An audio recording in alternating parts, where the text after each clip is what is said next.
Toon et bienvenue dans ma 6e vidéo sur Raid Shadow Legends. Dans ce tuto, nous allons présenter le donjon de l'antre du dragon. Ce sera exclusivement une vidéo explicative où dans un premier temps, je vous présenterai la team avec laquelle je passe le Digi, ce qui pourra vous inspirer lors de la création de votre propre team. Et dans un second temps, nous verrons ensemble les ficelles vous permettant d'évoluer un maximum dans ce donjon. Nous allons présenter tout ça dans l'étape 11. Ce qu'il faut savoir, c'est que c'est le deuxième donjon. On pourra récupérer les sets de pièces précision et vitesse, et les sets 4 pièces vol de vie, destruction, toxique, givre, hébétement, vengeur et partisan. Je vous conseille de prioriser le farm et l'évolution dans ce donjon en début de game, récupérer un maximum de pièces vol de vie pour faciliter l'évolution dans la campagne et dans les autres donjons. Alors en team, on va aller regarder quelle team on va prendre. De toute façon, on va lancer l'étape 11, la voici juste ici. Alors voilà, on part avec Vrask en leader, un leader défense pour augmenter du coup la défense du Ignatius. Ignatius, le deuxième personnage, c'est mon légendaire qui est juste ici, qui tape en fonction de la défense, il pose des brûlures de PV, son skill 1 peut poser étourdissement sur les adds au début, son skill 2 tape aussi en AOE. On part avec Prêtresse de Ruine aussi pour retirer les debuffs, pour augmenter le taux de hit et augmenter l'attaque. Du coup, l'attaque des deux personnages qu'on a derrière, le Garde Royal et le KL. On va lancer ça comme ça et on va voir. Nous pouvons constater quand même que cette team n'est pas complètement opti, comme celle du pic du golem de glace d'ailleurs. Il nous reste encore une grande marge d'évolution. Je vous conseille du coup de prendre un héros qui retire les debuffs. On va déjà passer ça en vitesse. Un héros qui retire les debuffs des alliés, prendre un héros qui soigne pour temporiser un maximum et deux bons DPS mono-cible. Hop, mono-cible. En temps normal, les deux premières vagues ne devraient pas vous poser de problème. Votre starter se chargera de balayer les premières vagues ennemies. Si les premières vagues vous posent problème, je vous conseille le héros farmable héritière qui aidera grandement votre starter. Donc là, on va passer du coup la première vague. Le seul problème, c'est ça, c'est qu'on va tomber sur des Omakarna qui vont nous poser des invus. Ils vont nous faire perdre du temps. On va voir ça. Bon, on peut le voir, le Kael qui balance une AOE au début, ça fait toujours plaisir. Je m'étais mis au début, j'avais mis une team, du coup j'avais Kael et Galek, les deux starters, et honnêtement c'est franchement pas dégueu. Franchement pas dégueu, on peut faire quelque chose juste avec des starters quoi. Donc bon, on encaisse un peu, on voit ce que ça donne.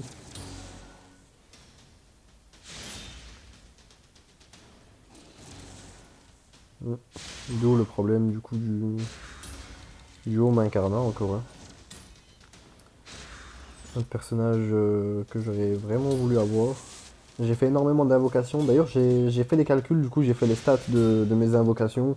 Mon pourcentage de taux de loot d'épique et de légendaire. Je pourrais le dire dans une prochaine vidéo pour vous montrer à quel point le taux de loot d'épique déjà est compliqué. Hop, et le légendaire, n'en parlons même pas. Alors du coup, une fois qu'on est arrivé à l'étape 3 du donjon, je vais maintenant passer en manuel le temps qu'on puisse voir ensemble les skills et les passifs de ce boss. Donc son skill 1, sa compétence de base, c'est une AOE qui place une réduction d'attaque de 50% pendant 2 tours sur tous nos alliés. Du coup, c'est pour ça qu'on avait pris Prêtresse de Ruine pour dispel ce réduction d'attaque. Son skill 2, donc attaque tous les ennemis, place un debuff de poison de 5% pendant 3 tours et un debuff d'affaiblissement de 25% pendant 2 tours. Ça c'est juste mur de feu. Hop. Son skill 3, inhalation, vide totalement le compteur de tour de la cible, débloque une compétence secrète qui est roussir. Et là, c'est à partir du moment où on n'arrive pas à descendre le boss quand on a la barre violette qui arrive. Donc c'est tout simple. En gros, si vous voulez, roussir, frappe en AOE, en plus de placer un debuff d'étourdissement sur tous les alliés. D'où l'importance d'éliminer le bouclier du boss, schématisé par une barre violette représentant un pourcentage de ses PV.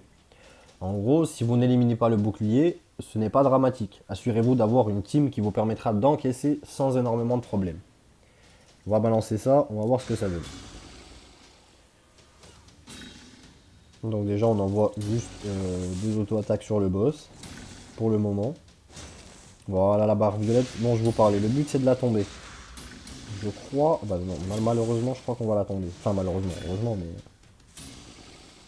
J'espère qu'on ne la tombera pas à un moment. Voilà, on s'est pris tous les debuffs. Elle dispel. On a quand même des buffs de poison et on a affaiblir sur le garde royal. Bon, après c'est qu'un tour, donc ça devrait le faire. Hop, son skill 1. Une AOE qui fait pas tellement mal. Elle dispel, elle redispel, elle a heal 2 fois, donc ça fait qu'elle a heal de 15% tout le monde. 15% de leur PV max. On continue de taper. Et voilà la barre violette qui est revenue. J'espère qu'on ne la tombera pas. Histoire... on lui place un debuff def. En temps normal, on ne la tombe pas. Voilà.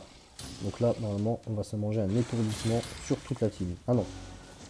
C'est pas roussir, pardon. C'est moi, je me suis trompé en fait. Là, on vient de se manger le skill 2, le mur de feu. On a pu voir une attaque à 56k du coup de garde royal. Le voilà tombé. Alors du coup, pour résumer, pour vraiment passer ce donjon le plus facilement possible, je vous conseille d'avoir une team comportant votre starter, un héros soutien permettant de retirer les debuffs sur les alliés ou au moins un heal pour temporiser, un Vrask, et 2 bons DPS mono-cibles. Après, un DPS multi-cible à rajouter pour faciliter en fait l'avancée dans les deux premières vagues. Donc ça vous permettra de bien progresser dans les premières étapes. Donc voilà, c'est maintenant la fin de ce tuto sur l'antre du dragon. Je vous publierai en même temps la vidéo du pic du golem de glace, comme ça vous aurez un peu les deux. J'espère sincèrement que cette vidéo vous aidera un maximum, aidera un maximum de nouveaux joueurs et que vous aurez pris du plaisir à partager ce moment avec moi. Si la démarche vous plaît, je vous invite à lâcher un gros pouce bleu et à vous abonner pour recevoir les prochaines vidéos. À la prochaine.